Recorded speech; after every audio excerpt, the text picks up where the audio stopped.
Democrats say they're ready to flip Texas. Our candidates have got access to grassroots support, and that's what's going to carry them over the finish line on November 3rd. Republicans say the state will stay red. When it comes to God, guns, energy, and pro-life issues, that's where Texas is, and that's why we're going to win. Both sides spending millions in the final days to make their predictions come true. We look at the key storylines to watch in the race to Election Day. Plus, campaigns using your information about your shopping habits to help win your vote. They can take that consumer data and kind of develop an even a better picture of likely voters. How the things you buy could shape the message you get from the candidates. Hello, and thank you for joining us for State of Texas. I'm Josh Hinkle, and today I'm joining you once again from my home studio as our crew continues to social distance amid the coronavirus pandemic. This week, we're looking closer at the last-minute efforts to win Texas votes. Both Democrats and Republicans are holding campaign events to reach Texans who haven't voted yet. Polls show a close race at the top of the ballot, with Joe Biden within striking distance of Donald Trump. The prospect of a tight race brought Democratic vice presidential nominee Kamala Harris to Texas on Friday. She made stops in Houston, Fort Worth, and McAllen. I'm here in Texas to thank you for all you have been doing, to speak up about these challenges and to remind people to vote. The race may be close, but not close enough to lure either presidential candidate to Texas. Neither Trump nor Biden is expected to visit the Lone Star State before Election Day. Lieutenant Governor Dan Patrick chairs President Trump's re-election campaign here in Texas. He told us he expects Trump to win Texas, but he predicts it will be closer than his winning margin 4 years ago. He won by 9, and the race is going to be somewhere, I think, between 4 and 8 or 4 and 9. It's just, again, massive turnout, the biggest ever we've had. So I'm not worried about the final vote as long as it's in his favor and the final vote will be in his favor, whatever the percentage is. Do you think it may have tightened a little bit? It could be tighter, only because you've had so many more voters out. But remember, there are a lot of those Republicans coming out too. So, we've had 2.9 million voters registered to vote since the 2018 election. Now we've also lost about 1 million voters who are no longer on the rolls, who've moved or whatever that may be. So the question is, who are those voters? This is still a Republican state, a majority Republican state. Here's the key. There's no one who's pro-life, Anglo, Black, or Hispanic, who's going to vote for Joe Biden. There's no one who's pro-Second Amendment who's going to vote for Joe Biden. There's no one who understands the importance of the oil and gas industry who's going to vote for Joe Biden. There's no one who believes the border should be secure who's going to vote for Joe Biden. So if you look at the policies, there's been so much emphasis put on the personalities of Sleepy Joe and an energetic Donald Trump. At the end of the day, people vote about their wallet and the policies that they believe in. The economy was great before COVID. The economy is bouncing back again and will be greater with Trump than it would be with Biden. And again, when it comes to God, guns, energy, and pro-life issues, that's where Texas is, and that's why we're going to win. Lieutenant Governor Patrick also predicted victory for incumbent Senator John Cornyn.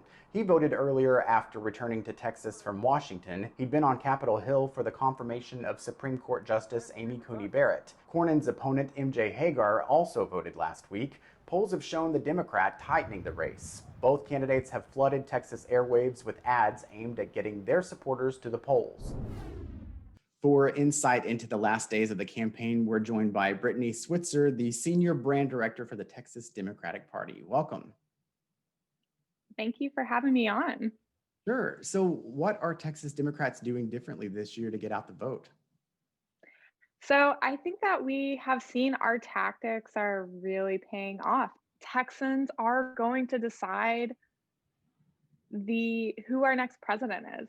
And we also have an opportunity to flip the state legislature and send MJ Hager to the US Senate. So there's just so much at stake in this election, and we aren't taking any location, any area, any vote for granted.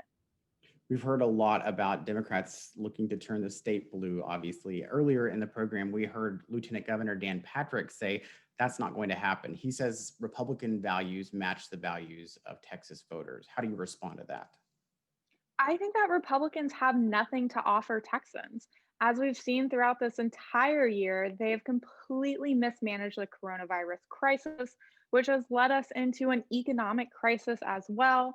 And then, of course, racial justice is also on the ballot, and people are fed up and tired of racism within our within our communities, and they are all fighting back against all of these different things, and Republicans have absolutely no solutions. They have no solutions. And so I think Texans have that on their minds when they're going to vote, and they are voting for healthcare.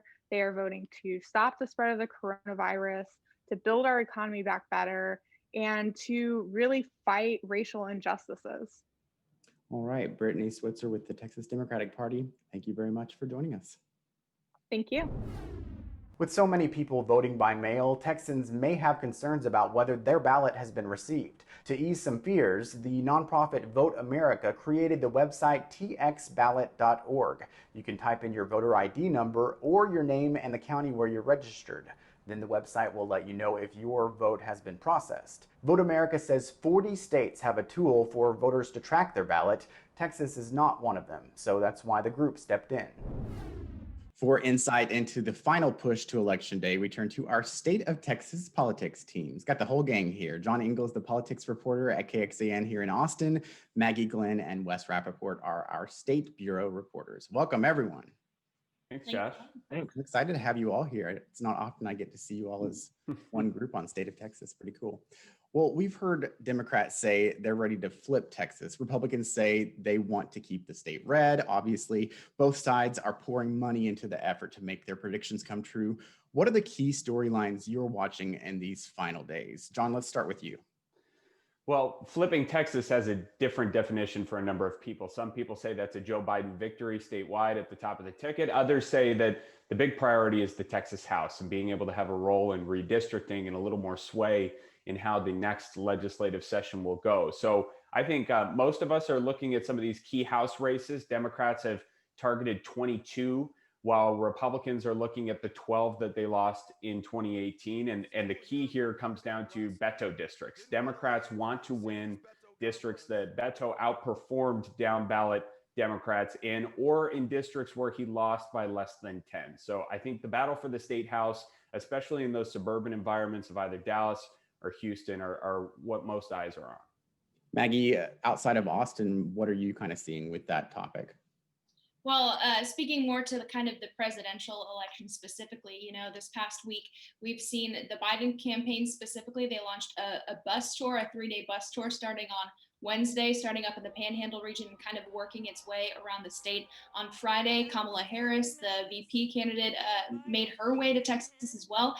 But what's interesting, we keep talking about Texas as this battleground state, but neither actual presidential candidate have made their way to Texas before Election Day. So it's kind of interesting to see what both sides are doing. Wes, I know we've been talking a lot about voter turnout. I mean, this is going to be kind of a nail biter Tuesday, I think.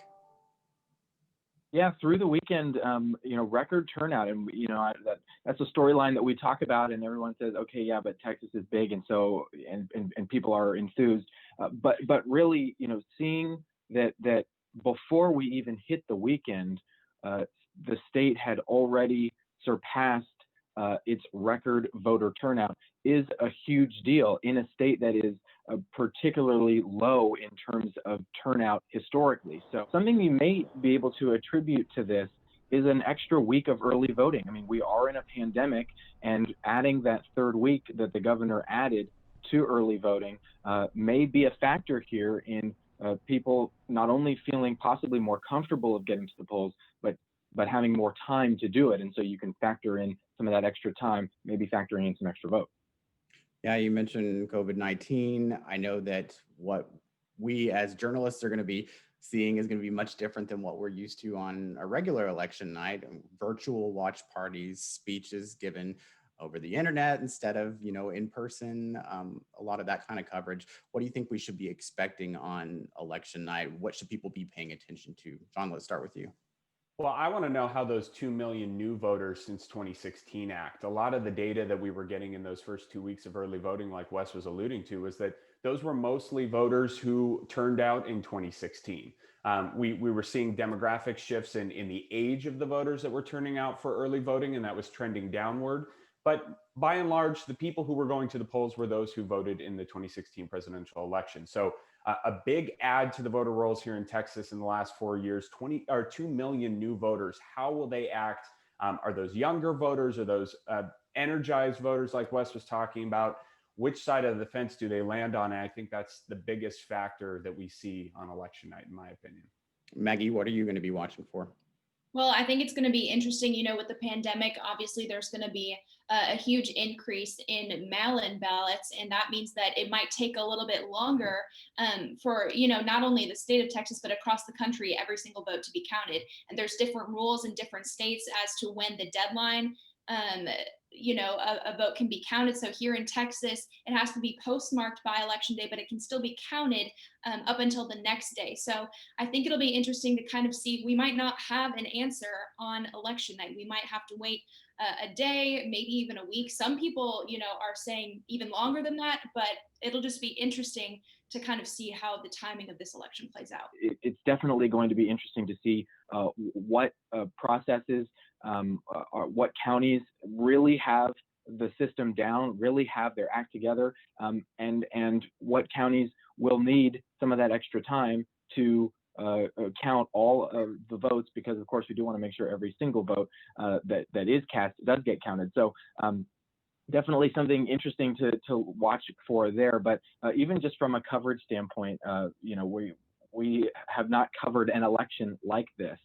We are so used to being at these watch parties where sometimes you just get a feeling in the air with the supporters of a candidate when you're there at their watch party. Not having the ability for us to be able to do that this time in many of the races with a lot of these virtual discussions means that we lose an eye and an ear on the ground in the field. I think that that will certainly change how we approach reporting some of these key races. All right, Wes, we know that you all will be on top of it. Thank you. Thank you, Maggie. Thank you, John, for being with us. Appreciate it. Phone calls, texts, and emails. Candidates and campaigns use personal information to focus messages to win your vote. We look closer at what they know about you and how they know it. Grilled on Capitol Hill. Executives from Twitter, Facebook, and Google testify about how they restrict content on social media, why they're getting tough questions from both sides of the aisle.